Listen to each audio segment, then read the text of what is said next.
Hello, PlayStation Vita fans, assuming you are one, judging by the fact that you clicked on this video. And if you're just a subscriber of mine who is not a PlayStation Vita fan, and you clicked this video anyway, well thank you, I appreciate it. A while back I did a Nintendo Switch backlog/collection video, and in that video I was like, hey, you know what, maybe someday I'll do a PlayStation Vita collection video. Well, it's a slow week for me here, so now's the perfect time to film that, so here we are. It's also actually an excuse for me to test out my new camera. This is the Sony ZV-E10. I'm excited to test it out. Hopefully it goes well. I figured, hey, new Sony camera, Sony PlayStation Vita, it all works on many levels. And no, this is not sponsored. A channel this small is never going to be sponsored by Sony, and also Sony doesn't care about the PlayStation Vita. So we're going to do something a little casual. This is all unscripted. I do a lot of unscripted stuff, but I've been kind of going back to scripting some of my videos. I'm going to kind of relax, take a break from the keyboards and stuff, take a break from the tech reviews. Just you and me, just you and old Portly, hanging out, talking about video games like we used to back in the day. And we still do once in a while on this channel. So, we got a lot of games here. Might take a little while. Grab a snack, grab a drink, take your shoes off, or keep them on if you've got a foot odor problem. And here we go.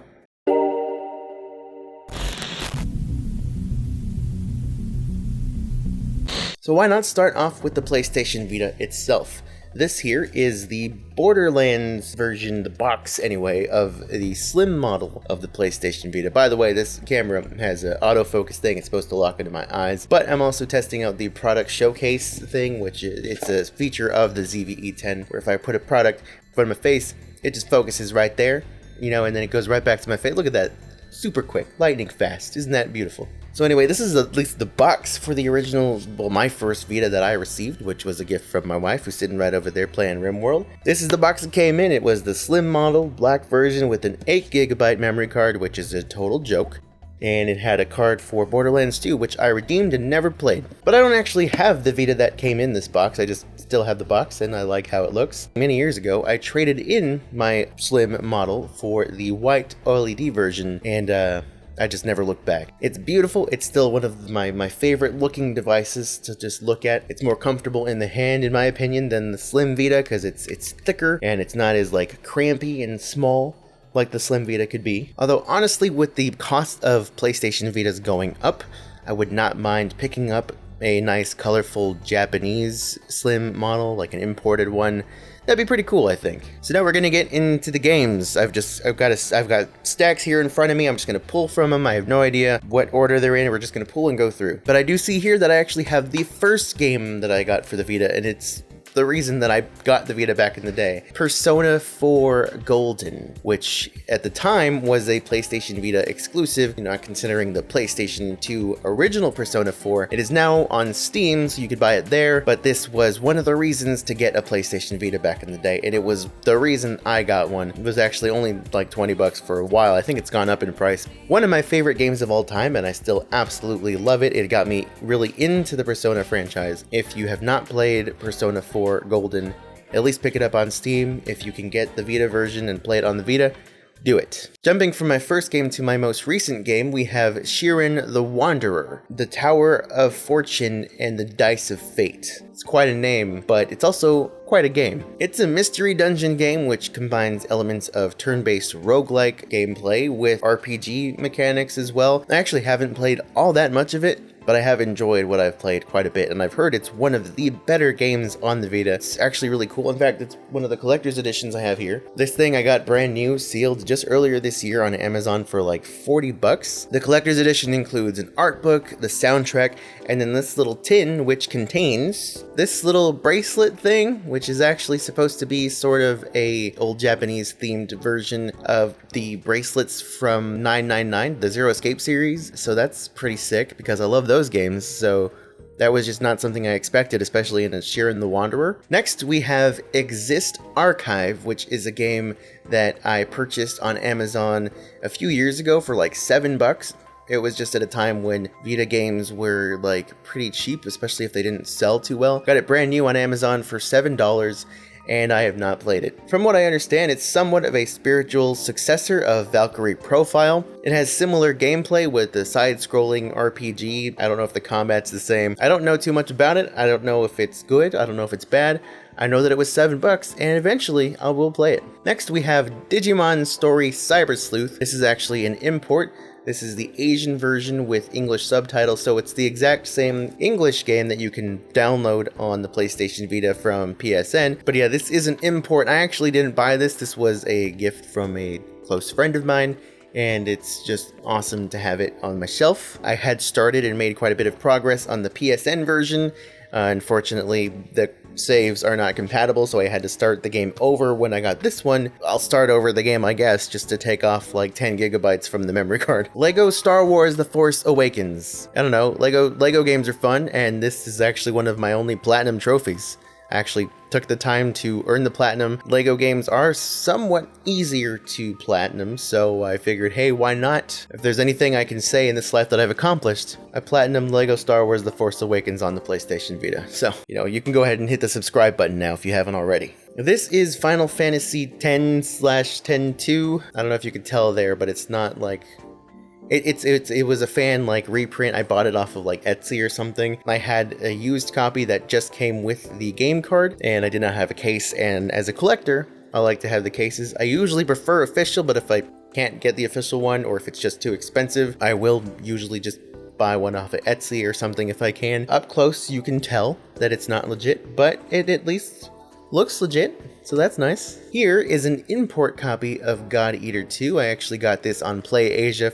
No. I got this on eBay for $8, brand new. It was sealed, and it was just not in English. God Eater, it has a story that I don't super care about. I just wanted to play the game, and I did. I played a bit of it for a while before I did eventually cave and just buy the PSN version on sale a couple years later. Next is Odin Sphere. It's a game that I really liked from Vanillaware. I never played the original version, so I picked up this one. I like it. I just never finished it. I'm real bad at finishing games. If you guys know, you guys have seen my Switch backlog, assuming you have. A lot of the games in my Vita collection are also part of a backlog, you could say. We'll come back to that one someday. Next is my only limited run game for the PlayStation Vita, and that is Oddworld Munch's Odyssey, which I actually bought for my wife because she played the Xbox version a lot when she was younger. I still haven't played it. She hasn't played it. The game is unplayed.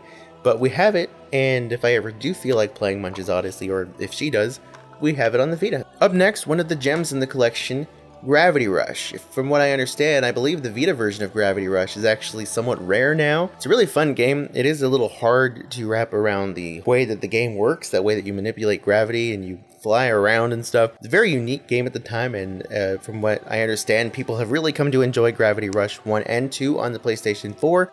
I have not beaten Gravity Rush, surprise, therefore I have not even played Gravity Rush 2. I will eventually once I do finish Gravity Rush 1. Up next is Shovel Knight. Shovel Knight for the PlayStation Vita. I don't remember if this one was like a special rare game or if I had to if I just got it from Best Buy or something. I think I might have. I actually have a copy of Shovel Knight on the Wii U still here somewhere, even though I don't have a Wii U anymore. And one thing I think is really cool about the physical versions of Shovel Knight, at least the Vita version and the Wii U version I have, is they have full colored manuals like we did back in the day on the Super Nintendo, and it's just a nice nostalgic throwback, and it makes me very happy as a 34-year-old man who clings to his childhood. Being an adult is scary, kids. Don't grow up. Next, we have Touch My Katamari. It's a Katamari game. This one I think is also, this one is also a reprint. I have the actual legit game that I got used, but this case is one that I got off of eBay or Etsy. You can kind of probably see that it is not the highest quality print. It's there, and it's on the shelf. That's what matters to me. Next, we have Lego Batman 3. It was just, it's one of the games that you can, I think, probably still get at GameStop. I got it in a GameStop sale thing, I think last year. And I was very surprised that it actually came with the case. I consider that game to be an accomplishment simply for the fact that I received a pre-owned Vita game from GameStop with the case. Next up, we have Persona 4 Dancing All Night. I really tried to go for the platinum on this one, and maybe someday I will get it. I think I only have 2 or 3 trophies left, but I think I have 2 or 3 trophies left that I need to get, but they're just the hardest trophies for me to get, and I just kind of gave up at the time. I actually have the Day 1 edition, I think it is. It's a bonus version that was available at GameStop. I got the game way after launch, but the GameStop I went to still had this version, and it includes a free Vita skin for the slim PlayStation Vita. Oh, does it not actually? Well, it definitely included it. I have no idea where that thing went. I'm pretty sure I had it, but I never applied it to my Vita because I think I already had the white one at the time, and I also didn't want to cover it up. But it's definitely not in here anymore. Next, we have Trails of Cold Steel 1 and 2. Trails of Cold Steel is a series that I love, and I also don't super love. There's things I don't like about it. I have all 4 games now, and I'm on the 3rd one. It's taken me a long time to get through the series. I bought the first one on the Vita, I think the month that it launched. I really wanted to get the collector's edition at the time because it looked really cool, but I was also like $10 more, and I didn't have a lot of money at the time. It was also a new series to me. I'd never played any of them, so I was like, what if I don't like it? And I bought the collector's edition. I ended up loving it. I did beat it a long time ago, and then eventually I did purchase 2, and I got like halfway through it on the Vita before I bought the PS4 version, transferred my save onto that, and finished it on there. Here is actually the collector's edition, which I did end up getting as a gift from the same friend who gifted me Digimon Cyber Sleuth. So that is really awesome. I don't know how well you can even see it in this shot. Probably not great, but there it is. It's super shiny and reflective, so that helps for the lighting and the camera. Thank you. It comes with an art book, and it comes with a pin. I don't super care about the art books and pins and stuff when it comes to these collector's editions. I really just like how the boxes look on my shelf. So I'm happy to have this one. It's nice and shiny and big. It's firm. Best boxes with firm ones. Next, I have actually 2 games. We have Ys, I believe is that how you pronounce it?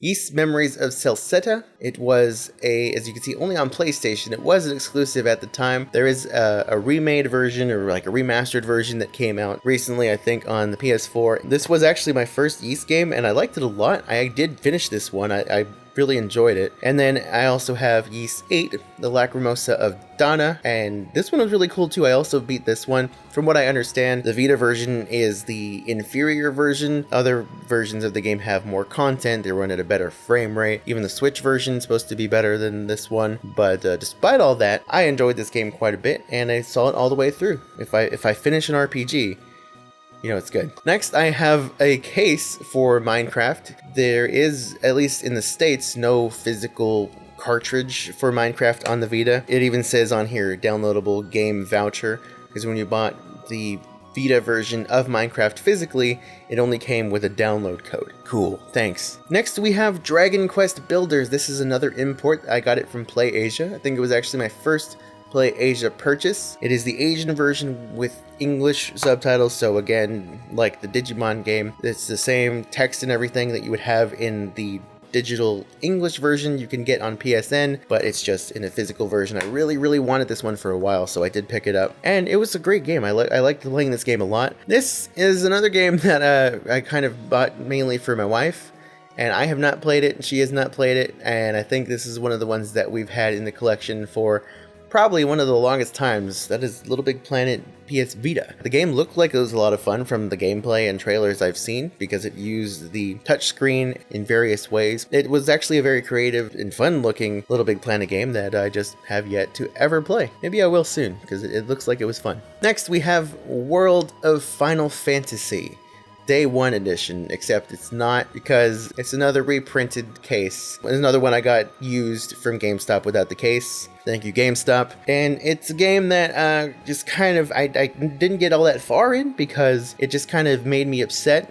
I found the main character, like the boy main character, to be super annoying. Also hadn't at the time really played that many Final Fantasy games yet, so I couldn't really appreciate it at the time. So I do plan to go back to this one once I beat a few more of the Final Fantasy games that I have since started, and that way maybe I'll appreciate it a little bit more. Next, this one. I think this is one of the only still PlayStation Vita exclusives, and it is one that is dear to my heart. Freedom Wars. If you have not played Freedom Wars and you have a Vita, get yourself a copy. I think I got this for $5, and I think you can still get this one for fairly cheap, because it was just going around for like $5-10 for a while. It is kind of a Monster Hunter clone, but there's just something about it. It's one of my favorite games on the Vita. If you don't know the story, basically you're in this weird prison. You have millions of years on your sentence, and you have to like work off your sentence by killing big monsters. You have like a grappling hook, you have guns, you have big weapons. It's more similar to God Eater than it is Monster Hunter, but it is a lot of fun. I really do enjoy it. It's one of the best Vita games you can get. A shame that this really hasn't had a sequel or anything, at least not in the States. It's a PlayStation, like it's a Sony developed game, and yet I have not heard anything about this franchise since the first game. I think they could really have something cool on their hands if they were to put a sequel out on like the PS5 or something. Next we have Dragon's Crown. Another Vanillaware game, you know, the Odin Sphere people. They're just a great studio. If you haven't played 13 Sentinels, by the way, on the PS4, I highly recommend it. One of the best games of last year, one of my favorite games in quite a while. Dragon's Crown is kind of an arcade style beat 'em up / RPG with all these different characters. They have various body shapes and sizes that this game was notorious for at the time. It's a fun little game. Sticking with Vanillaware for a sec, we have Muramasa, the Demon Blade. The original game was actually published on the Wii, but then they released it a few years later on the Vita, and this game's really awesome. You actually have two characters that you can play as. I played through the girl's story. I have yet to play through the guy's story, and it's been years since I touched this game. Yeah, that sounds right for me. Up next, we have Tokyo Xanadu. If you've not played this game, you should definitely give it a try. You can get it even on Steam for like not that much. It does go on sale a lot, and you can also get it on PS4, but nice save. I have the PS Vita version because that's how I be. It's a game that kind of came out around the whole boom of popularity of Persona 4 Golden being successful on the Vita. There were games like Trails of Cold Steel and Tokyo Xanadu, which went after the whole, hey, you go to a school and you talk to your friends at school, but also you gotta fight demons and stuff. And that's one of those games. It's actually a real-time combat game. Same engine and everything as Trails of Cold Steel and the 3D East games over the past few years. But it's a fun game. It's another one that I've never finished. The voiceover is Japanese only, so if you prefer English voices, sorry, you're gonna have to do some reading. But I think that it's worth it. Wow. But I think that it's worth it. Probably one of the better gems on the PlayStation Vita. Next, we have Phantasy Star Nova. I can't remember if I picked it up on Play Asia or eBay, but it's a Japanese only Phantasy Star game, kind of similar in style to another Monster Hunter clone. It is a little difficult to play without English. There is like a translation patch that you can get if you mod your Vita and do all that process, but it was like $8, so I was like, hey, why not add a Phantasy Star import to my collection? Speaking of imports, we have actually two here. We have Gundam Breaker 2 and 3. These are both imported copies. I bought both of these on Play Asia at various times. Gundam Breaker 2 is Japanese only. We did get New Gundam Breaker on the PS4, which is awful. Do not buy it. Instead, buy Gundam Breaker 3. This is an imported version, but it is the Asian English version. It's a really fun game if you like Gundams, especially if you like building Gundams and you like collecting loot. The concept is you play through various missions as Gundams, but you collect pieces from the Gundams that you are fighting, and you can use those pieces to make your very own custom Gundam. I really liked it because of the whole loot collection aspect and just the whole custom robot aspect of it. It's a lot of fun. I really, really do enjoy that game quite a bit, and I pick it up from time to time and just have fun with it. It's a simple game that just kind of scratches that little collectathon itch. Next, we have Ragnarok Odyssey Ace. I don't know how much I've played of the Vita version. I actually had rented the PS3 version and played quite a bit of that. This is the launch edition. I think I got on eBay for like $20. Not very much for what I've got here. It's got like everything that came with the launch edition, including the soundtrack. It's not the greatest game, but you know, for what I paid for it, it is a fun little game where you fight through little hordes of enemies and you upgrade armor, and kind of follows a similar theme also to like the whole Monster Hunter clone kind of thing. The Vita had a lot of Monster Hunter clones. That's not even counting. There's a game I actually have physically. I just don't have the box for it. What is it? It's Tukiden? I have one of those. I don't remember which one. I haven't played it, but it's another Monster Hunter clone. It was one of the better ones. And lastly, the pride and joy of my collection for the Vita. This is the Danganronpa series, which, I mean, you can get them now on like PC, and they're coming to the Switch, but I have them on Vita, and from what I understand, they're all kind of valuable now, so that's cool. If you're into that aspect of collecting. I'm not selling them or anything, they're mine. Yeah, I really enjoyed Danganronpa 1, and then once I beat it, I was like, I'm never gonna play this again, so I sold it. So I don't actually have the game. But I have the case. This is the actual case. It's empty, but, you know, I maybe one day I'll try to get the card just to have it. But again, I have played it, might not play it ever again because I'm not really the kind of person to replay visual novels. And if I ever do, I can just get the Switch version now. And of course we have my favorite in the series, Danganronpa 2, Ultra Despair Girls, which I did own on PS4, but because I got the Vita version afterwards, I was like, I don't need the game twice, I want to keep the Vita one, traded in the PS4 one. Somewhat regret it because this one is a spin-off that is a third-person shooter. It's also the only one I've never finished because of the fact that it is a third-person shooter on the Vita. I know I said Freedom Wars is one of my favorite games on the Vita. It's just, I don't know, sometimes you don't want to like cramp your hands and play a shooter on the Vita. It's a little hard. And then of course we have Danganronpa V3. This is the reversible cover. The actual cover is still on here, it's just reversible. While we're on the topic of Ultra Despair Girls, I actually also do have the collector's edition, which was another gift from a friend of mine who got me the other gifts in this collection. It's pretty sick. It's got like a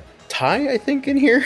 Okay, so there's the soundtrack, which is still sealed in there. There's an art book, so that's nice. There's an eye patch and there's a tie. It's supposed to be the eye patch and the tie that this guy on the cover of the collector's edition wears. You can cosplay as the bear from the cover of Ultra Despair Girls if you have the collector's edition. And that, ladies and gentlemen, is my PlayStation Vita collection. It's not maybe the greatest collection, it's not the largest collection, but it's my collection. I actually have gotten to a point where there aren't really that many Vita games that I even want, at least not amongst the ones that are easier or cheaper to get. So that's why I haven't really bought a Vita game in a long time. Shiren the Wanderer was the first one I bought in maybe over a year. That's not true because they're the ones that I got from GameStop. Either way, I don't see myself buying too many other Vita games. My collection is, I guess, as good as it's probably going to get, with maybe a few exceptions. I'd love to get my hands on the Killzone and Uncharted games, but they are also more expensive than I would be willing to pay for those games. But I'm a cheap collector. I go for bargains. I go for the sales, I go for the deals, and that's just not happening anymore. And I think the greatest accomplishment in this PlayStation Vita collection is the fact that I managed to score a legitimate Sony PlayStation Vita 64GB memory card for 30 bucks. Like, I'm not even kidding, I think those things go for like $90. I got one for 30 bucks on eBay. It was used, but it works perfectly fine. I've had it in my Vita for a few years now, and it works. And you know, Sony, they abandoned the Vita, but they sure didn't abandon those prices. Actually, they did. They were just like, you go to GameStop and spend $100 on one of those things. It's a rough road being a PlayStation Vita fan, being a PlayStation Vita collector, but it's one that I've had a lot of fun with. And I hope that you have as well. If you do not have a PlayStation Vita, try to grab one before they go up in price too much. You can mod them, you can put emulators and whatnot on them if you want. That's a topic for another video. I'm gonna wrap up this video now. Does the camera look nice? Does it look okay? I hope you guys enjoyed looking at me through this new camera. It's the one I'm going to be using from now on. If you did like this video, consider subscribing, hit the like button, leave a comment, and share this video with a friend, a fellow PlayStation Vita collector, or video games enthusiast. This was just something a little casual I wanted to throw together for you guys. And if you have not seen my Nintendo Switch collection video, I will have it linked here so you can check that out right now. And as for me, that is going to be the end of this video. Thank you guys for watching. I'm out. And my Vita is dead. I have not played it in a while.